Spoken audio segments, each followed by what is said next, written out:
This is the Apple Watch Series 9. On the surface, it feels like a pretty small and incremental upgrade to the Apple Watch series. However, I think under the hood, there have been a lot of quality of life improvements here and changes that make this the ultimate Apple Watch experience.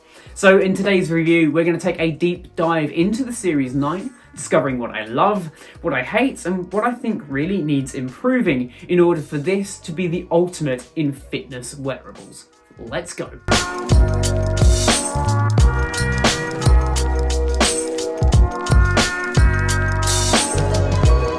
For the last 3 years, I've been using an Apple Watch Series 6 and it served me very well. I had the product Red 45mm. I found that it was very good, but that screen just felt a little bit too big, particularly on my wrists. I'm not a particularly big guy and the 45mm just felt unwieldy. So this is the 41mm. It feels a hell of a lot nicer, it's a little bit more compact, and overall I just prefer this look. The Series 9 comes in two different styles, the 41 and 45mm, and there's a few different case choices as well, from stainless steel and aluminium. I've got the silver aluminium one here, and I like how it looks. If you like how an Apple Watch looks, you're going to like how this one looks, because realistically it hasn't changed. And that's kind of a good thing, because I think it's a tried and tested formula. There's nothing particularly wrong with the design. There's nothing that has needed to change with it. We are expecting quite a big change this year, in fact, with the Series X or the Apple Watch X, but overall, I like the design refinements here. Having a look around the box, one of the first things that you'll notice is this little emblem on the side. What that means is this is one of Apple's carbon neutral products. Basically, the majority of the materials used to create the Series 9s are actually all recycled materials, all the way down to the chips used inside and the casings, even these straps. I've got the Velcro, I can't think what they call this strap now, but again, it's all 100% recycled. I don't like this strap. I much prefer the silicone bands that we used to have with the sports band. This one just feels cheap and a little bit tacky. Outside of the watch, in the box you don't really get a ton. You get a pretty nice new charger, which is a braided cable and also has the little metal outline. It does charge the watch significantly faster than some of the older chargers, particularly of my Series 3 and Series 6 that I've been using in the past. So that's a nice feature at least, because you're still only realistically getting 16 hours of battery life. So if you want to use the sleep tracking and all the activity tracking features, you're going to need to be able to charge this thing up quickly. I tend to do it while I'm having a shower or a bath because though it is water resistant, I probably wouldn't trust it to continually go in the bath or the shower with me. So what is actually new with the Series 9?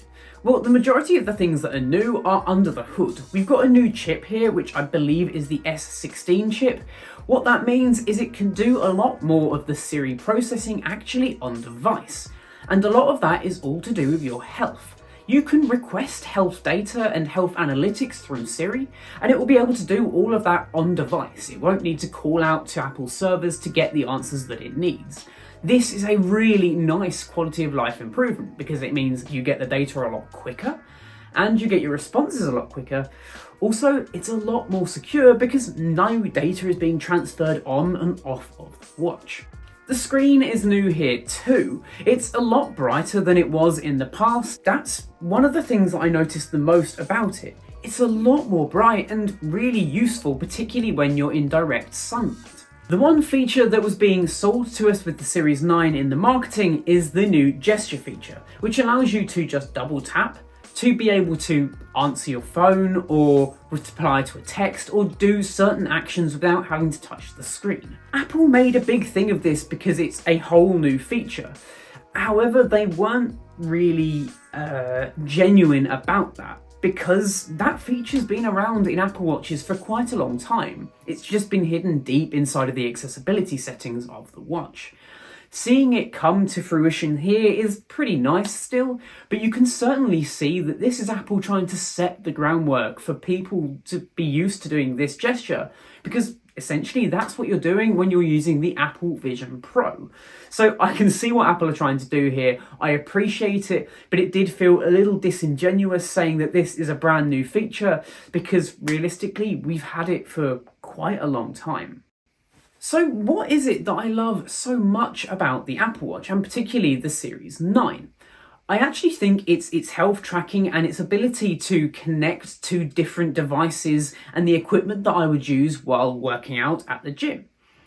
I'm lucky enough to go to a gym that has Life Fitness equipment, which already has all of the NFC technologies and all of the software to be able to track all of my workouts through my watch.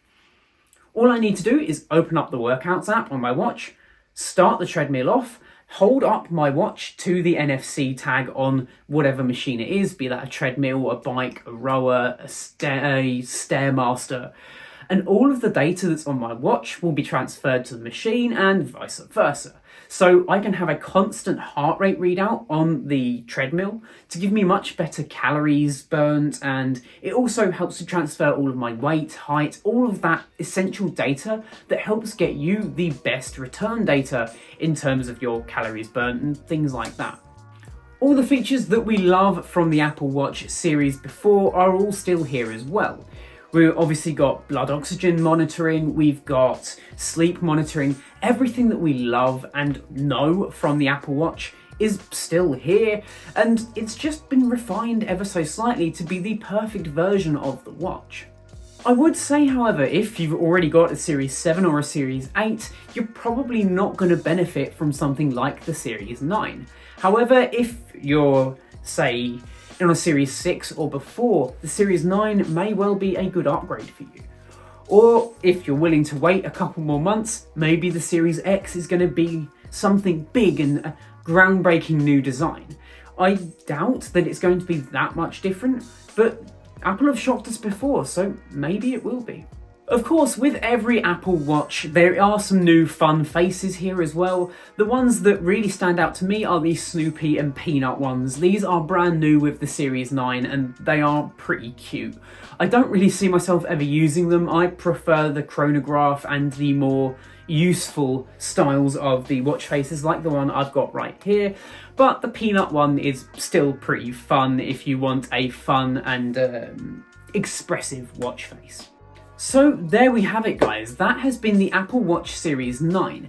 It's a true refinement on what was great in the watches before to make it a much better and more well-rounded product for you and the environment. I think this lays the groundwork for Apple doing a lot more in terms of their carbon neutrality across their product lines. We saw a lot of that last year with their MacBooks, but it's nice to see that the watch is one of the first products that is truly doing that. Why don't you let me know in the comments section down below what you think of the Series 9? Is it something that you're looking to pick up, or do you think you're going to wait around for the Series X and that potential new redesign? Anyway guys, my name's been Robert, this has been Bite Size Clue, and I will catch you in the next one. Adios.